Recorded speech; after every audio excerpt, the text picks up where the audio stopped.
Yo, what's up, guys? Flaccid Baron here, and today is a good day. Why is it a good day, you may ask? Because SBI finally put out another dev talk. It's been over a month since the last dev talk, and hey, I love these dev talks. They talk about, upcoming things in the game and what's going to happen in the near future. So let's check it out and see what they have to say.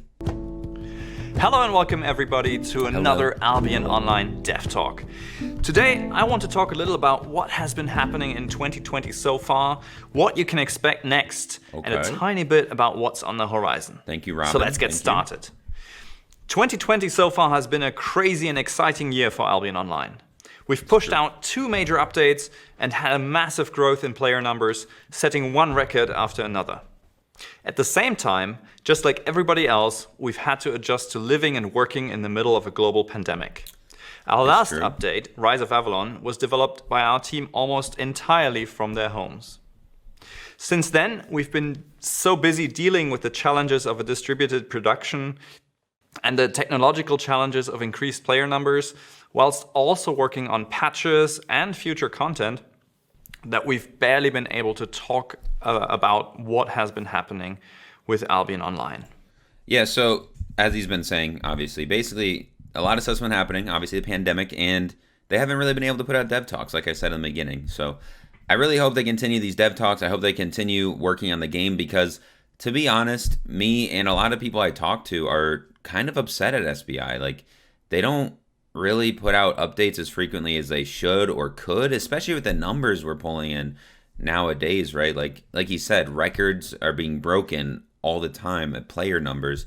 You really gotta, keep the game fresh, which I think they're going to. I'm sure that he's going to talk about what he's going to do, but man, I mean, waiting so long in between content updates, like, I don't know.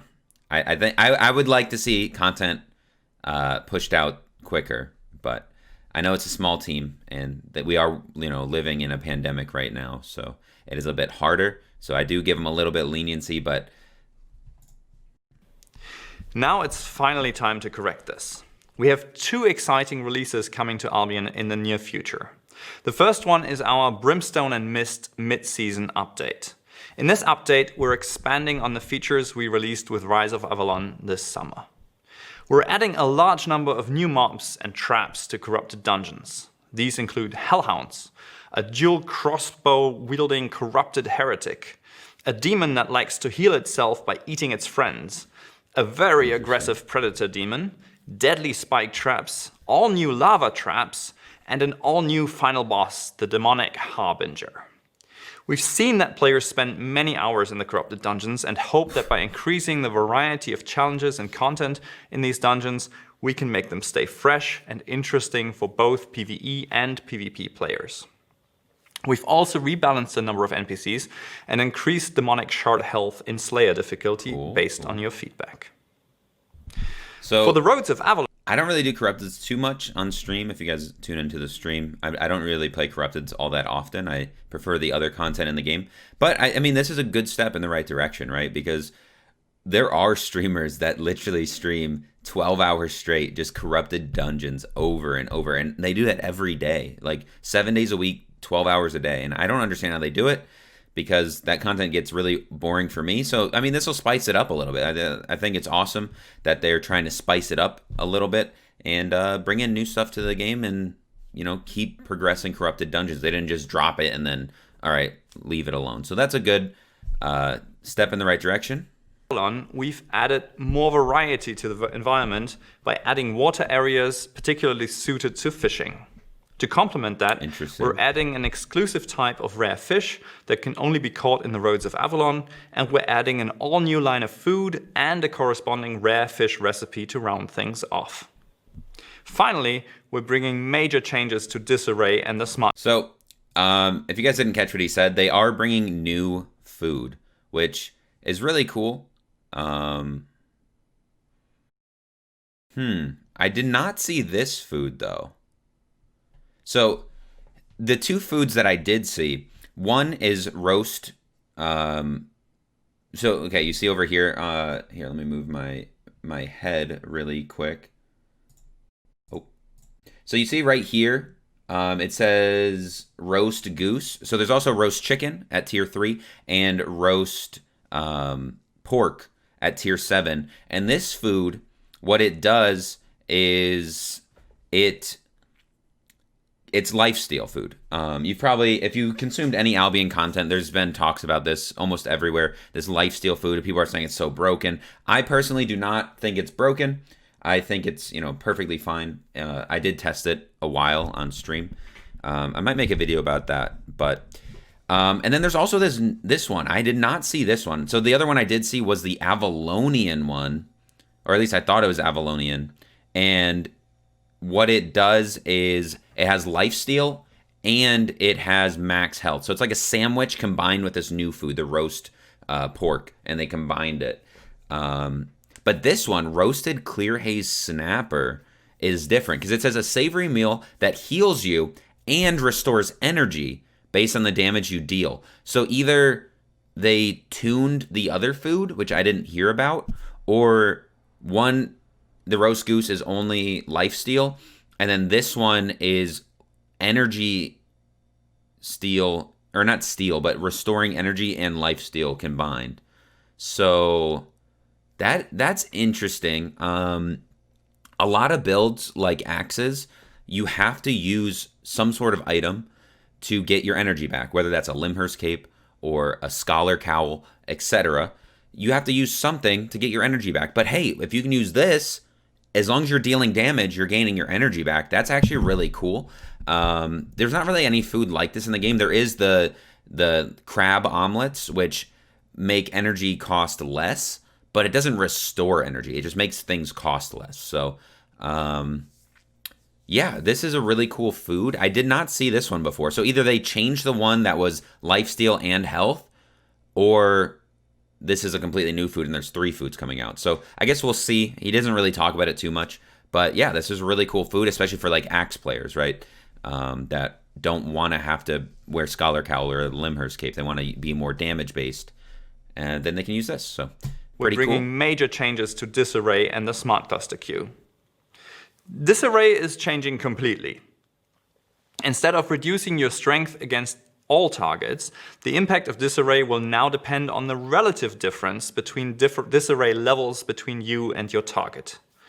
If you massively outnumber your opponent, you will still have reduced damage output and CC duration. But when evenly matched with your opponent's force, your power will be unaffected. This change will significantly change the dynamics of ZVZ fights, boosting the importance of damage dealers and healers, and making sure that each ZVZ role stays impactful no matter the size of the battle. At the same time, Disarray will still retain its role in protecting smaller groups from the overwhelming power of larger groups. For the Smart Cluster queue, we're working on giving the... Alright, so Disarray. I don't really do ZVZ that much, but I mean, it sounds good. It sounds good to me because whenever I did do ZVZ, it was always like, all right, we need 50% tanks, 25% healers, and 25% damage. And that's like, I mean, some sort of ratio like that. And it's kind of crazy how many tanks you want, right? But it's because you're so large of an army, you don't deal that much damage. So you'd rather have like people that just can soak damage because they're not dealing a lot. So I think this is good. Who knows? Leave a comment below and explain to me why you think this is good or bad for ZVZs. Because again, I don't really play ZVZs, but to me it sounds good. As a guy that doesn't play ZVZ, it sounds like a good plan. But I'd like to know what you guys think. But let's continue on to Smart Cluster queue. The players more control over their army in cases where the Smart Cluster queue is active. The system will now try to keep existing parties together as much as possible, and party leaders can now assign a party as well as a player priority to determine the order in which players join the battle. This replaces the current system for preferred cluster access on a guild level. We've also improved the way the system deals with players of the same guild and alliance, ensuring players from the same group will never displace their allies in the target cluster. We're looking forward to seeing how these changes are received. This should bring significant improvements to the way large battles will play out. Okay, cool. Yeah. I just want to touch on one thing that I saw here, which looked really cool. So he said, so right now, The system deals with players of when the same you as on a are guild level. doing ZVZs and there's a cluster queue. So there's too many people in the cluster. So there's a queue to get in. Right now, it goes off of the guild. You have to set permissions like, oh, this person has priority, this person, whatever, whatever. But those people are not always online, right? So what if, you have someone in your party that you'd rather have, priority. So this gives you access to party member priority. So it's just people in your party, and you can select 1 through 20 because that's how many people can go into a party. And number 1 being they get in first, and number 20 meaning they get in last. So I think this is really cool. It adds a little bit of depth to the game, I think. But again, I don't really play ZVZ, so let me know what you guys think.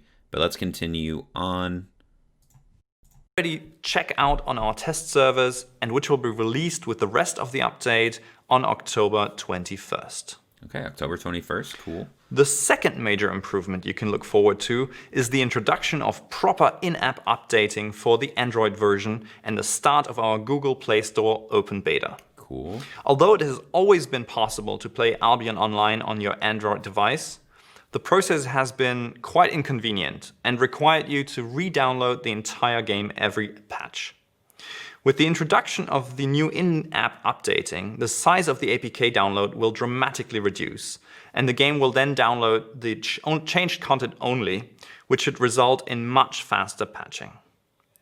This will be introduced with the Brimstone and Mist update.